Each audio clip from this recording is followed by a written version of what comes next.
Okay, welcome back. Today we're going to have a look at the binomial distribution. This is the first of the two distributions we look at. So the objective here is to work out what the conditions are.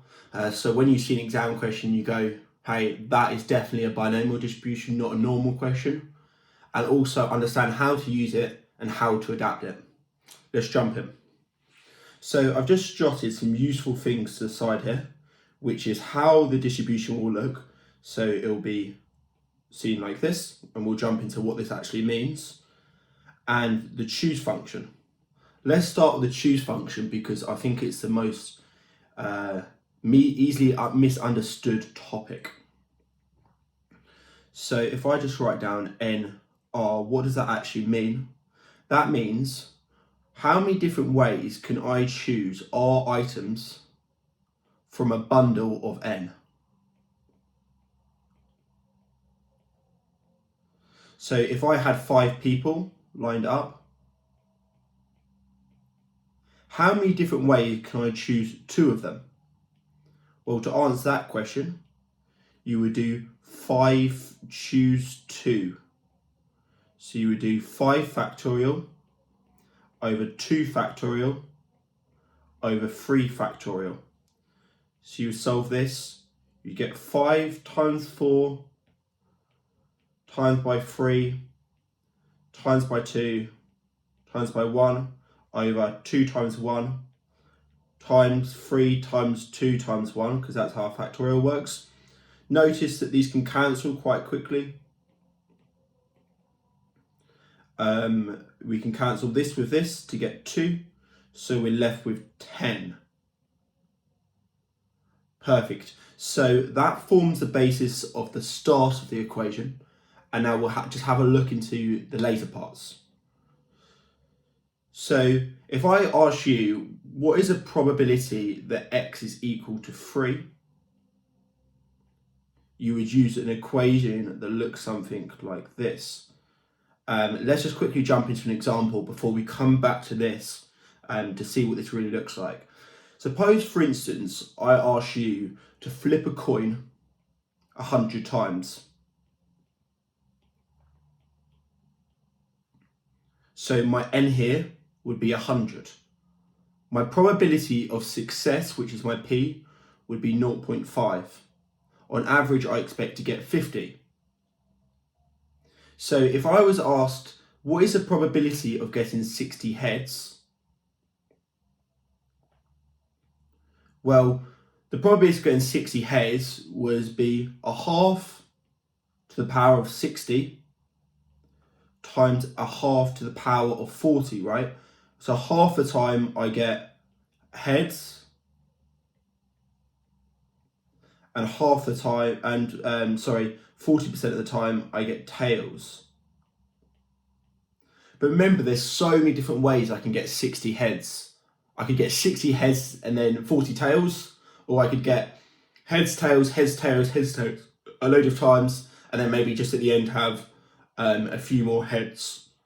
So there's so many different ways, and the way we can characterize that is 100 choose 60. So the formula will look something like this, and this is exactly what it's saying here. The probability of success for us is 0.5. Our R is our 60. Notice our R is also here, which is also 60. Our N is the amount we can choose from, which is 100. Our probability of failure is 0.5. N minus R is what's left over, so that's 100 minus 40, minus 60, sorry. So that's 40. Perfect. So now let's just have a look. Now we can understand what this actually means. We can have a look at what conditions need to be met for you to use a binomial distribution. So the first major one that needs to be met is that there needs to be 2 outcomes. So that's either success or failure. That's a massive one. So number 1, success or failure, so it's a binary outcome.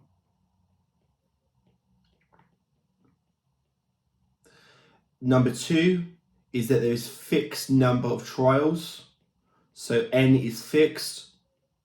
Third one is that the trials are independent. That means that one trial, from stats you should know that one trial doesn't affect the other one. So the probability of success will never change over time. Let's quickly jump into some questions on this that could actually come up in your exam. So say for instance, I gave you a binomial distribution that looks something like this, 10 and 0.2. So this is saying that there is n is equal to 10, so there is 10 trials and there's a 20% chance of success, so p is equal to 0.2. Okay, if I was to ask you to work out px is equal to 1, then you could use the formula from before, this formula up here, which would go something like this. 10 choose 1, 0.2 to the power of 1, 0.8 to the power of 9, and then you could work that out, and that would come out as 0.26844. Okay, well that's okay. How you work this actually out on your calculator is that you would use the binomial PDF, because you're looking for the probability of one outcome. Whereas if you were asked the question, the probability that x is less than or equal to 1, this would be the probability that x is equal to 0 plus the probability that x is equal to 1. That's a bit of a faff to work out, especially if you're doing something like the probability x is greater than 7, you've got to work out 7 outcomes. But luckily the computer just works out for you, well the calculator in your case. So you can use the binomial CDF and use the value 1 here, and it will work this out for you, and you should get 0.37581. You should know that the CDF only works from the left side, so it starts off at 0 and moves this way. But you may ask, what happens if I want to work out greater than? If you want greater than, I want it to go this way, but it doesn't do that. It only works the opposite way. So you have to make use of what we spoke about last time, that the probabilities always add up to 1, always.